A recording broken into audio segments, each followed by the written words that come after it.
그날 유언장이 공개되던 순간 가족의 표정이 무너졌다. 모든 재산은 며느리 윤정에게. 변호사의 목소리가 거실을 가로지르는 순간 남편의 손이 떨렸다. 시누이 둘은 입을 벌린 채 굳어버렸다. 그리고 윤정은 그저 조용히 눈을 감았다. 이 모든 일은 한 통의 편지에서 시작됐다. 아니, 정확히는 10년 전부터였다. 구독과 좋아요, 따봉 부탁드립니다. 윤정이는 시집온 첫날부터 알았다. 이 집에서 며느리는 며느리일 뿐이라는 걸. 윤정아, 설거지는 다 했니? 시어머니의 목소리는 언제나 낮고 단단했다. 물어보는 척하지만 사실 명령이었다. 질문이 아니라 확인이었다. 내가 일을 다 했는지, 내 기준에 맞게 했는지. 네, 어머니. 지금 막 끝났어요. 윤정이는 물기 묻은 손을 앞치마에 닦으며 대답했다. 벌써 세 번째 설거지였다. 아침밥, 점심밥, 그리고 간식 그릇까지. 그럼 마루 한번 닦아? 오늘 신우들 온다며. 더러우면 안 되지. 네, 지금 할게요. 윤정이는 걸레를 들고 마루로 나갔다. 무릎을 꿇고 바닥을 닦는데 거실 소파에서 TV 소리가 들렸다. 남편 민수가 웃음소리를 내며 예능 프로그램을 보고 있었다. 여보, 나도 좀 도와줘. 나 혼자 다 하기 힘들어. 윤정이가 말했지만 민수는 눈도 마주치지 않았다. 엄마가 시킨 건데 내가 뭘 어떻게 해. 너도 알잖아, 엄마 성격. 그래도, 아휴, 나도 힘들다고. 회사에서 일하고 와서 집에서까지 일해야 돼? 민수는 짜증 섞인 목소리로 말하며 채널을 돌렸다. 윤정이는 입술을 깨물었다. 아프다는 말, 힘들다는 말, 외롭다는 말. 그 모든 말들은 목구멍까지 올라왔다가 다시 내려갔다. 말해봤자 소용없다는 걸 알았으니까. 명절이 되면 더 심했다. 시누이 둘은 애들 데리고 와서는 윤정이를 마치 가정부처럼 대했다. 큰 시누 지연이는 현관문을 열자마자 소리쳤다. 옳게, 애들 배고프대. 밥 좀 빨리 차려줘. 네, 언니. 조금만 기다리세요. 조금이 아니라 지금. 애들 짜증내기 전에. 윤정이는 부엌으로 뛰어들어갔다. 김치찌개를 끓이고 전을 부치고 나물을 무쳤다. 땀이 이마를 타고 흘렀다. 작은 신우 수진이는 안방에서 엄마랑 수다를 떨다가 가끔 부엌 문을 열고 소리쳤다. 옳게, 물 좀. 애들 주스도 좀 주고. 옳게, 설거지 좀. 우리 빨리 가봐야 해서. 옳게, 쓰레기 좀 버려줘. 냄새나. 그렇게 명절은 전쟁이었다. 윤정이는 부엌과 거실을 오가며 땀을 흘렸고 시댁 식구들은 안방에서 웃고 떠들었다. 저녁이 되어 시누이들이 돌아가고 나면 윤정이는 싱크대에 기댄 채 한참을 멍하니 서 있었다. 손은 빨갛게 부어 있었고 허리는 끊어질 것 같았다. 그날 밤 안방에서 시어머니의 목소리가 들렸다. 우리 며느리는 참 말이 없네. 좋은 건가, 나쁜 건가. 시누이들이 낄낄 웃었다. 엄마, 그래도 일은 잘하잖아요. 그러게. 요즘 며느리들 중에 이렇게 고분고분한 애 없어. 윤정이는 그 소리를 부엌에서 다 들었다. 손에 쥔 수세미가 찢어질 것처럼 단단했다. 눈물이 났지만 참았다. 울면 진다는 걸 알았으니까. 그렇게 1년이 지나고 2년이 지나고 10년이 흘렀다. 윤정이는 점점 말이 없어졌다. 감정을 드러내지 않게 됐다. 그냥 시키는 일을 하고 고개를 끄덕이고 조용히 살았다. 남편은 그런 윤정이를 착한 아내라고 불렀다. 시어머니는 괜찮은 며느리라고 말했다. 하지만 윤정이 자신은 알았다. 자기가 죽어가고 있다는 걸. 그리고 어느 날 시어머니가 쓰러졌다.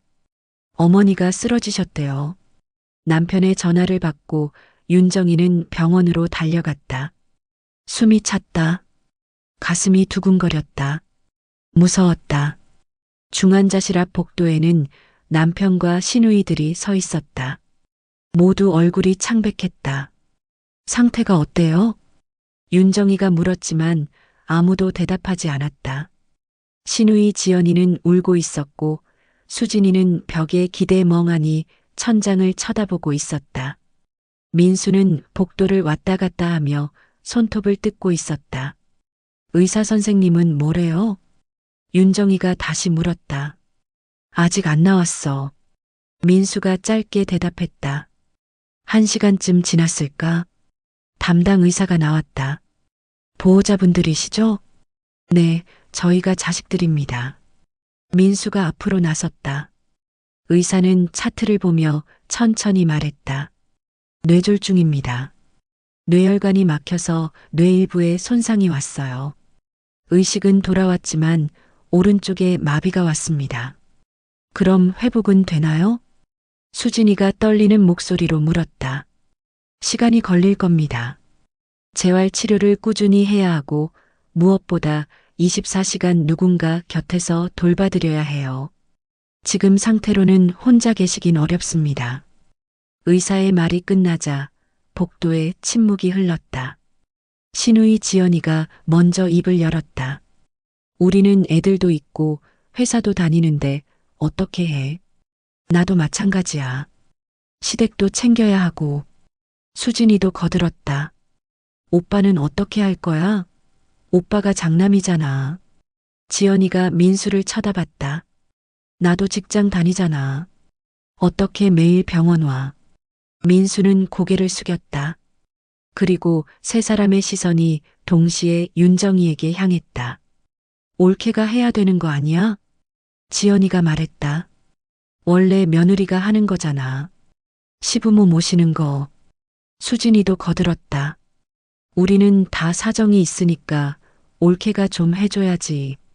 그게 맞는 거 아니야? 윤정이는 그들을 쳐다봤다. 아무도 윤정이의 눈을 마주치지 않았다. 민수도 고개를 돌렸다. 윤정아. 민수가 조심스럽게 입을 열었다. 미안한데 내가 좀 해줄 수 있을까? 나도 회사 빠질 수가 없어서. 너 알잖아. 우리 집 형편. 내가 일 그만두면 우리 집 어떻게 돼? 윤정이는 한참을 말없이 서 있었다. 눈앞이 흐릿했다.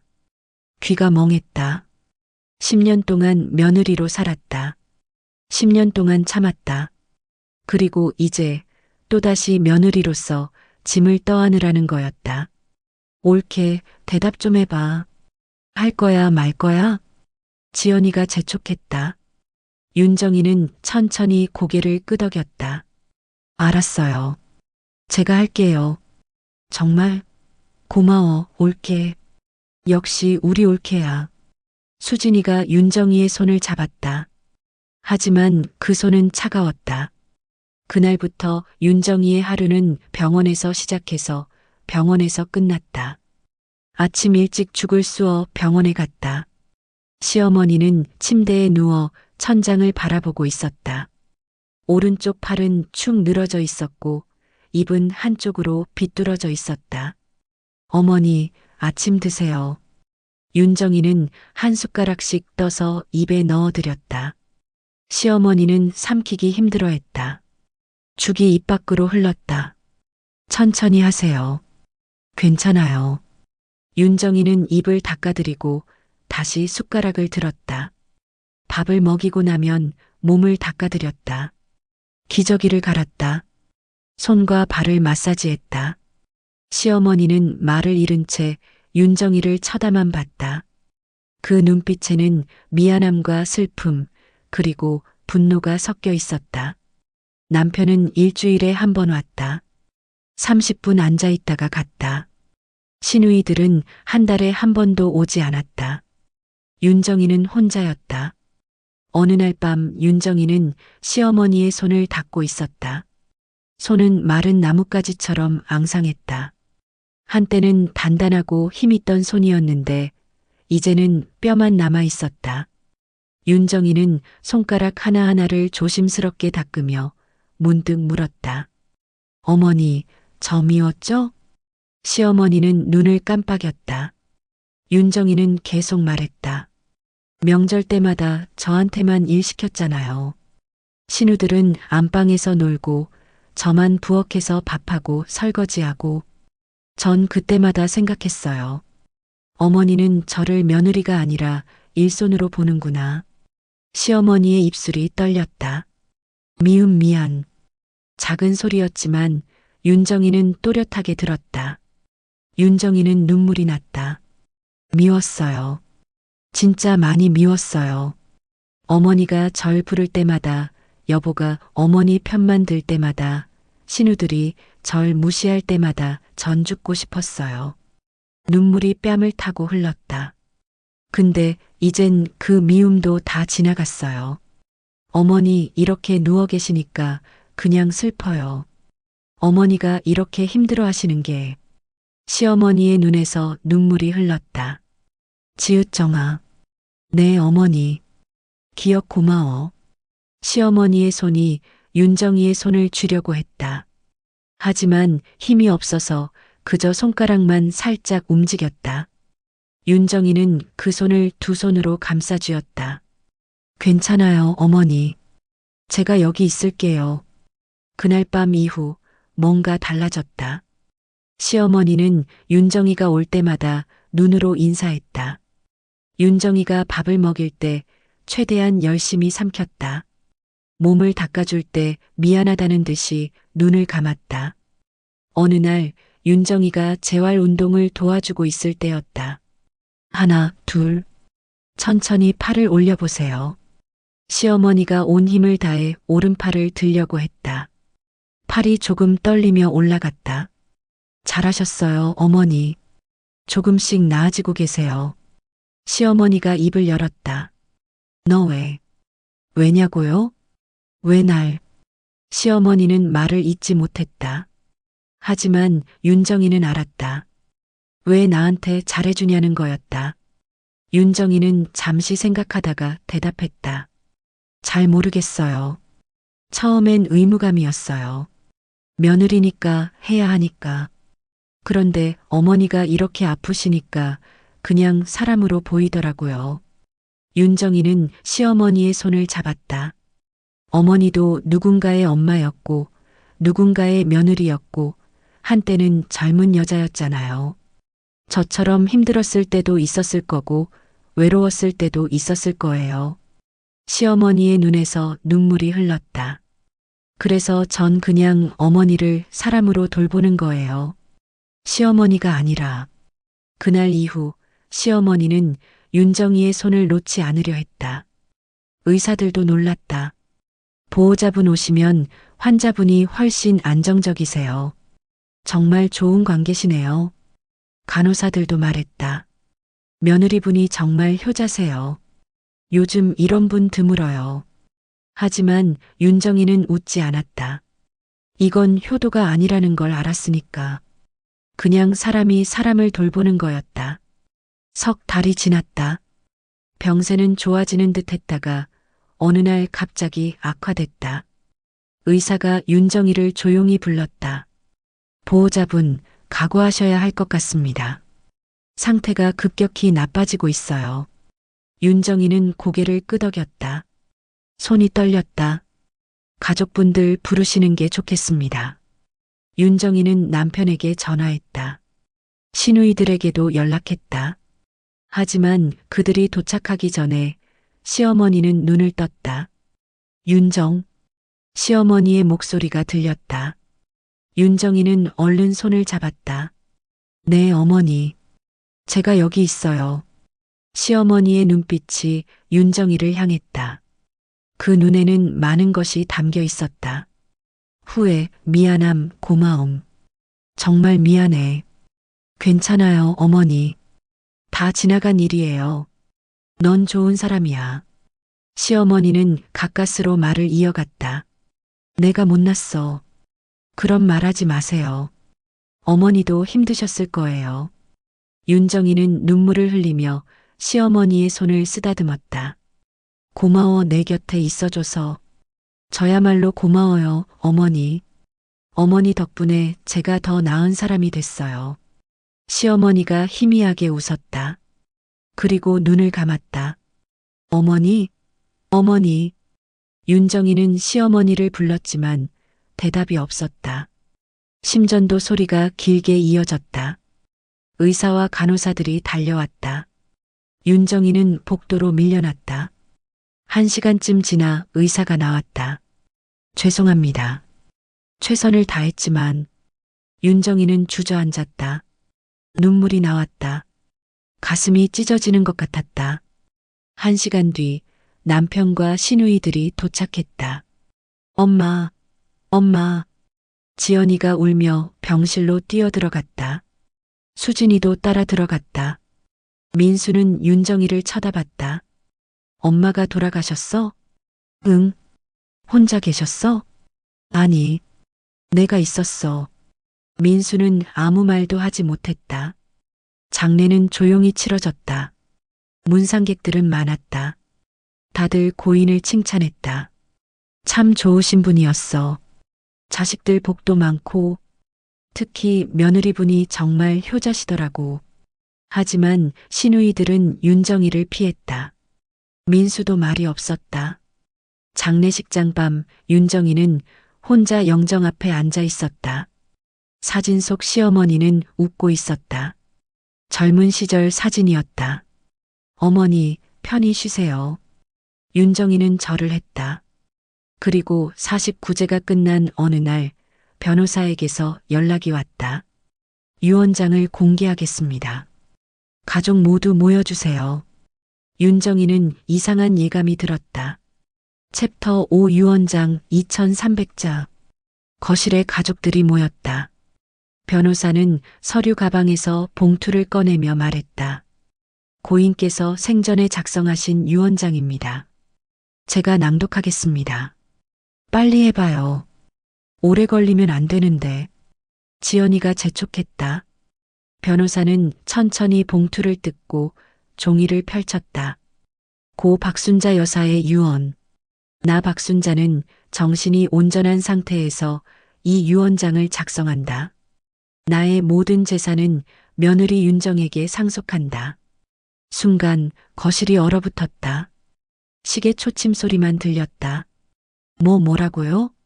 수진이가 먼저 입을 열었다. 지금 뭐라고 하신 거예요? 다시 한번 읽어보세요. 변호사는 침착하게 다시 읽었다. 모든 재산은 며느리 윤정에게 상속한다. 말도 안 돼. 지연이가 벌떡 일어났다. 이건 조작이야. 엄마가 그럴 리 없어. 엄마가 정신이 온전했을 리 없잖아. 유언장은 뇌졸중 발병 2년 전에 작성됐습니다. 변호사가 말했다. 당시 고인은 완전한 판단 능력을 가지고 계셨고 공증인 앞에서 서명하셨습니다. 법적으로 아무 문제가 없습니다. 그럼 우리는? 자식들은 아무것도 없다고요? 수진이가 소리쳤다.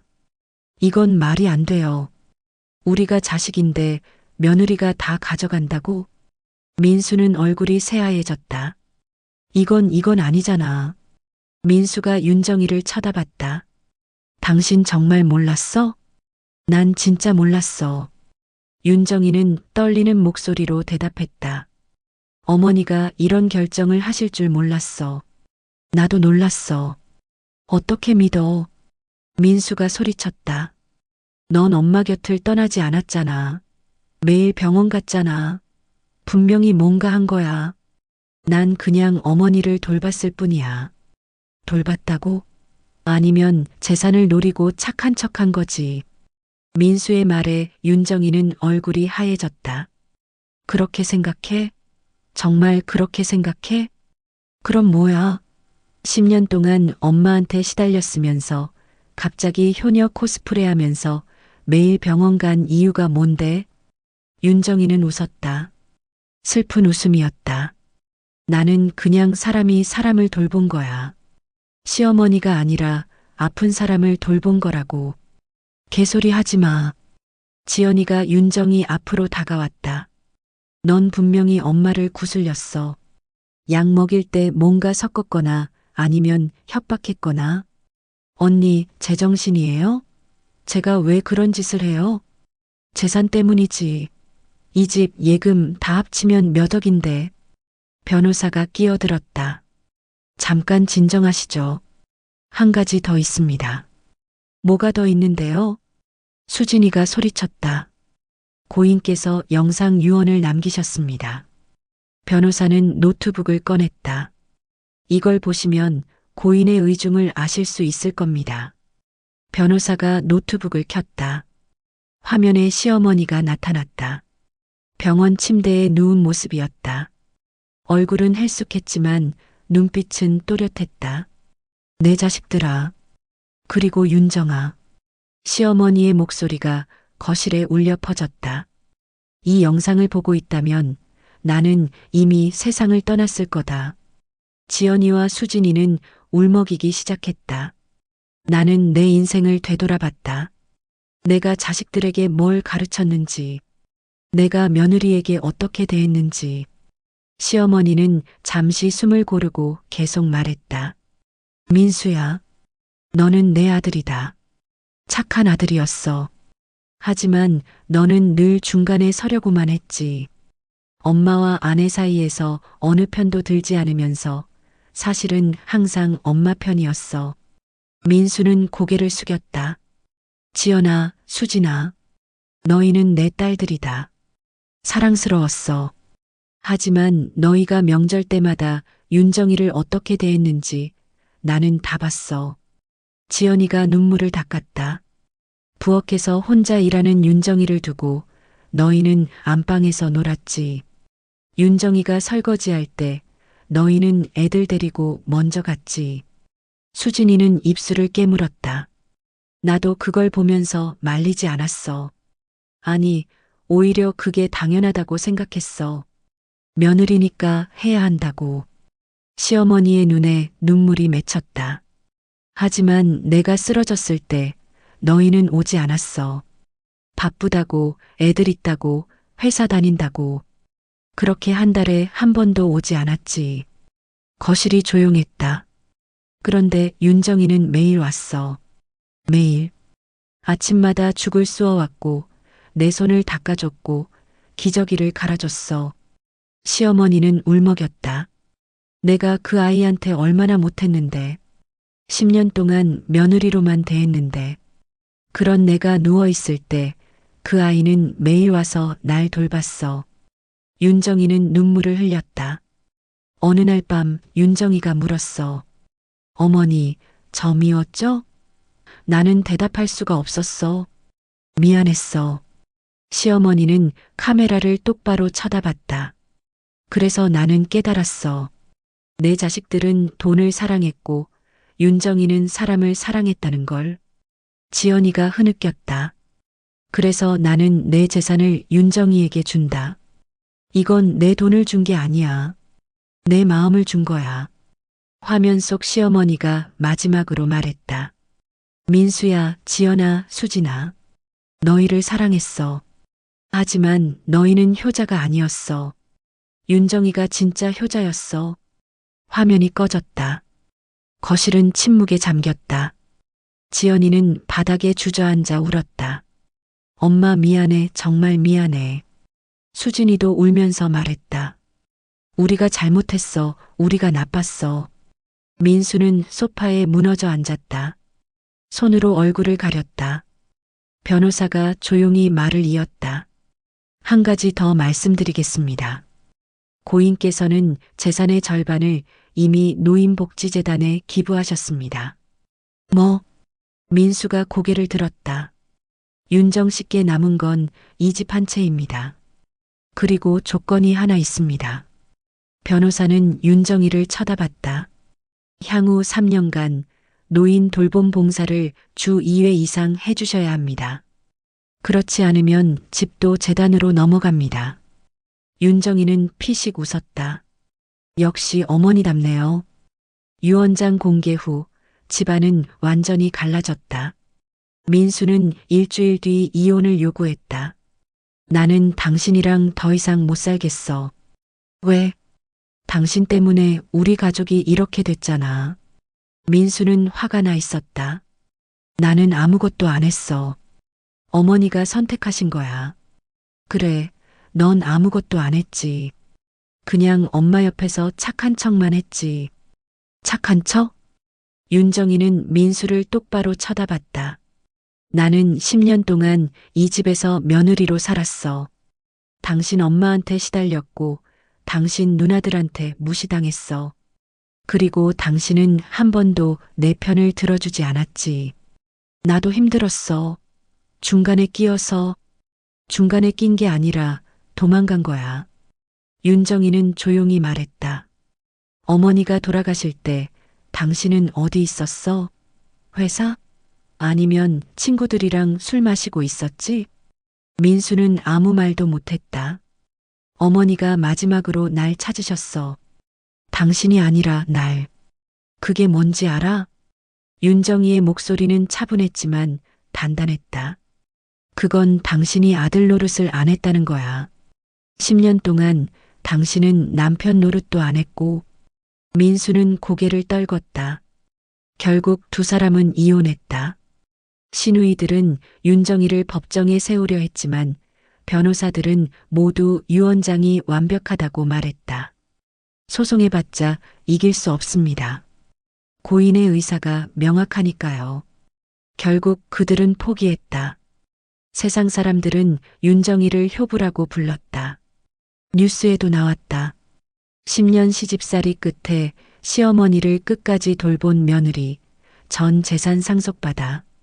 그리고 시댁 식구들은 불효자식이라는 손가락질을 받았다. 윤정이는 시어머니의 집에서 혼자 살았다. 처음엔 외로웠다. 집은 너무 컸고 밤은 길었다. 하지만 약속대로 매주 노인복지센터에 가서 봉사를 시작했다. 처음엔 힘들었다. 낯선 어르신들을 돌보는 일은 쉽지 않았다. 어떤 분은 화를 내고, 어떤 분은 울고, 어떤 분은 아무 말도 하지 않았다.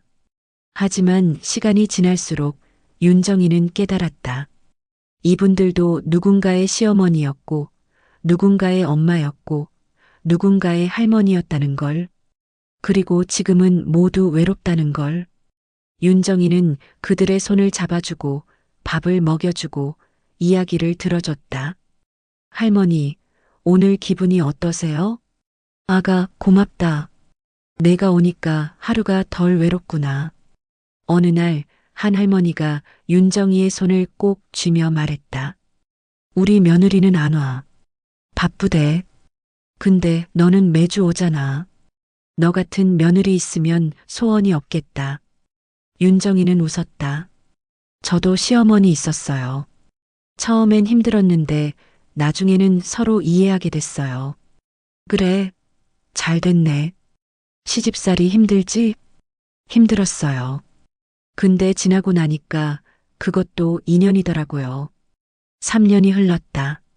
봉사 조건도 다 마쳤다. 집은 이제 완전히 윤정이 것이 됐다. 어느 봄날 윤정이는 시어머니의 방을 정리하고 있었다. 오래된 옷장을 열었다. 옷들이 가득했다. 하나씩 꺼내 정리하다가 낡은 일기장 하나를 발견했다. 일기장을 펼쳤다. 그 안에 편지가 한 장 끼워져 있었다. 봉투에는 이렇게 적혀 있었다. 윤정이에게. 윤정이는 손이 떨렸다. 윤정이는 천천히 편지를 꺼냈다. 종이는 누렇게 발에 있었다. 시어머니의 필체였다. 윤정아, 이 편지를 읽고 있다면 나는 이미 세상을 떠났겠지. 너에게 할 말이 너무 많았는데 끝내 입 밖으로 내지 못했다. 미안하다. 윤정이는 눈물이 났다. 나는 너를 며느리로 받아들이면서도 정작 며느리로만 대했다. 사람으로 보지 못했어.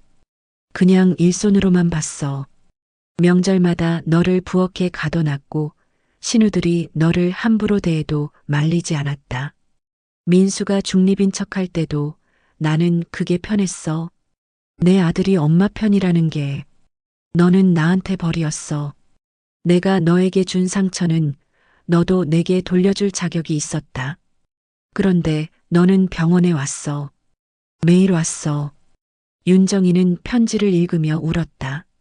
내 손을 잡아줬고 밥을 먹여줬고 몸을 닦아줬어. 내가 기저귀를 차고 누워 있을 때 너는 한 번도 인상을 찌푸리지 않았어.